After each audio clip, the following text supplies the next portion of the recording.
Hello and welcome back to the channel, the Masters of the Universe Club. This is a book club episode and my name is Keith Fredrickson.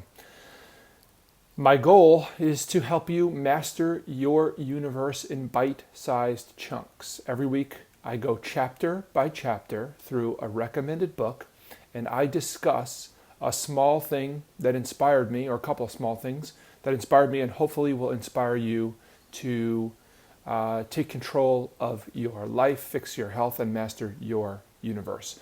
If you're listening to the audio version, we are reading Sleep Smarter by Shawn Stevenson. Please buy the book through my affiliate link, which will help my channel. Read along with me and master your universe. If you want to hear a deep dive or a more deep dive discussion, please consider joining my Patreon. Eventually, there will be stuff loaded there to hopefully give you deeper insights. Today, we're looking at chapter 13.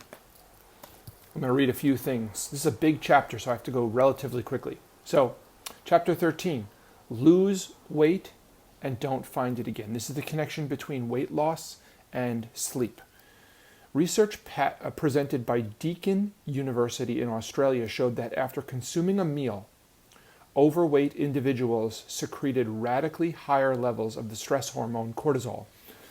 People with a healthy weight showed a 5% increase in cortisol levels after consuming a meal, while overweight and obese individuals' cortisol levels increased by a whopping 51%.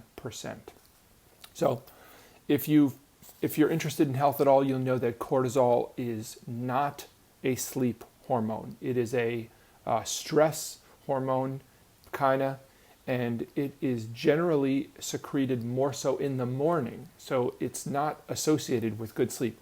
So being overweight causes you to secrete more cortisol after a meal. And so that is a potent factor in your sleep. So the next thing he talks about this is actually a long chapter for this book. This book is great because it's very easy to read.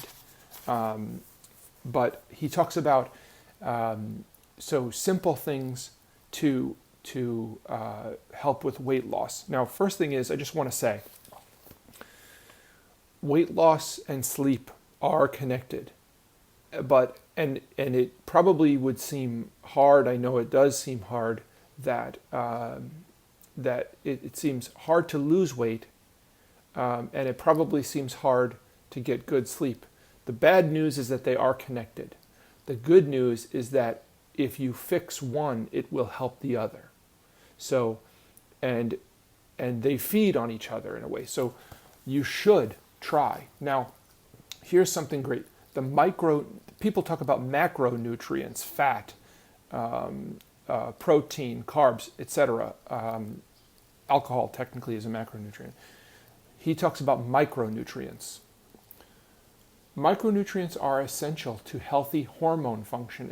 And remember, fat loss is all about hormones. We just talked about cortisol. Cortisol is not good for sleep, nor is it good for fat loss.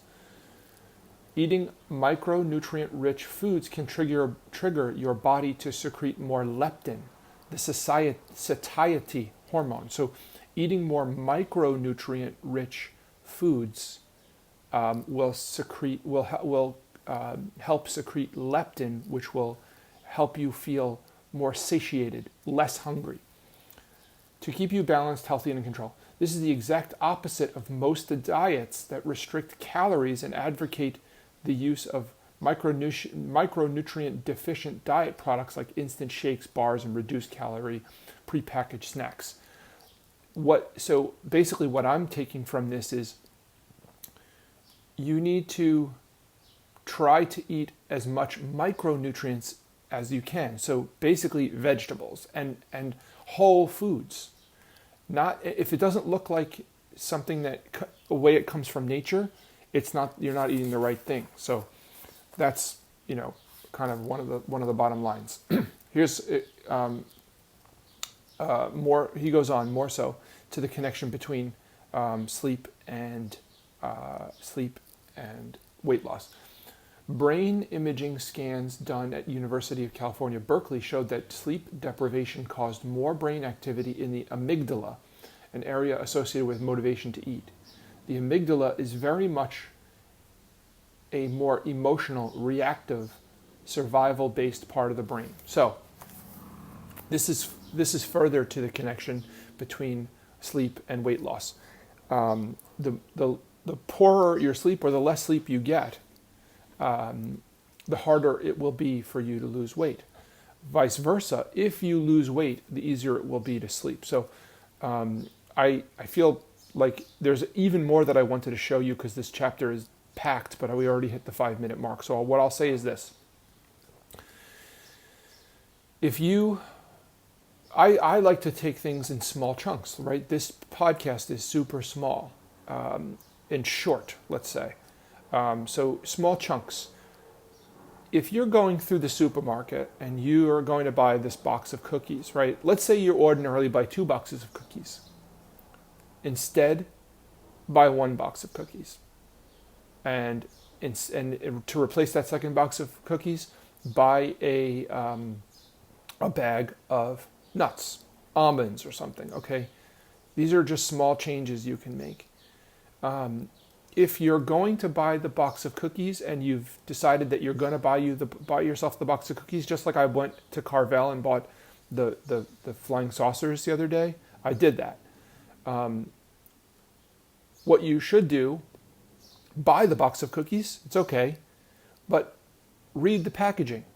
Get to know what's inside the food you're eating. Get to know it. Anyway, listen. I promise to keep these short, and I'm a couple minutes over. So I have a pop-up. Please buy the book using my affiliate link. That will help the channel. Please read along with me. There's a post for every single chapter. If you want to hear a more deep dive discussion, please consider joining my Patreon, which will be linked in the description.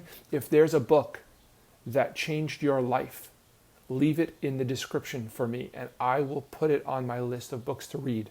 I can't just do this for myself, right? I need to do this for others. And so that would be, you might think you're not doing me a favor, but you'd be doing me a favor by by recommending a book to me to read on this channel. Thank you. Bye.